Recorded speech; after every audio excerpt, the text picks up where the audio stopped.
Actes des Apôtres, chapitre 9, le verset 11, je cite. Et le Seigneur lui dit, lève-toi, va dans la rue qu'on appelle la droite, et cherche dans la maison de Judas un nommé Saul de Tarse, car il prie. Fin de citation. Glorifie le Seigneur. Le verset du jour nous enseigne que Dieu peut appeler et utiliser n'importe qui, de n'importe où, peu importe le passé de la personne. Bien-aimé, pour présenter un peu le contexte, Saul, fervent défenseur des traditions juives et persécuteur des chrétiens, est en route vers Damas avec pour mission d'arrêter ceux qui suivent le chemin de Jésus, les versets 1 à 2 du chapitre. Cependant, sa rencontre avec Jésus ressuscité sur le chemin de Damas bouleverse toutes ses convictions et le laisse physiquement aveugle, mais spirituellement en quête de lumière, les versets 3 à 9.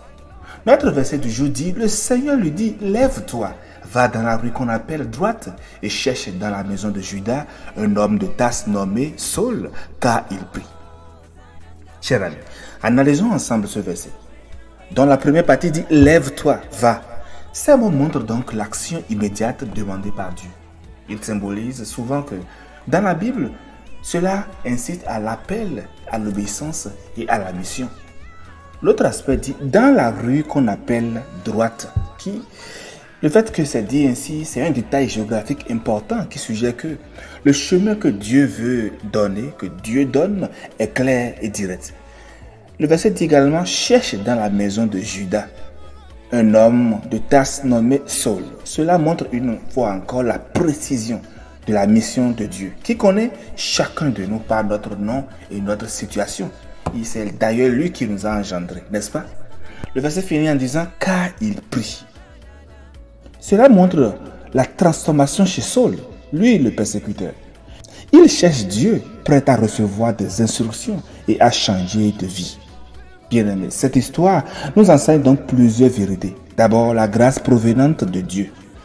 Avant même que Saul ne se tourne vers Dieu, Dieu avait un plan parfait pour lui. L'autre aspect, c'est la transformation par la rencontre avec Christ. Saul, un persécuteur, devient un prédicateur émérite grâce à sa rencontre directe avec Jésus. L'autre aspect que nous tirons du verset est l'obéissance. Ananias, malgré la peur, a fait confiance à Dieu et a joué un rôle crucial dans la mission de Saul. Donc, comme Ananias, bien-aimé, nous sommes parfois appelés à entreprendre des actions qui nous semblent risquées et effrayantes.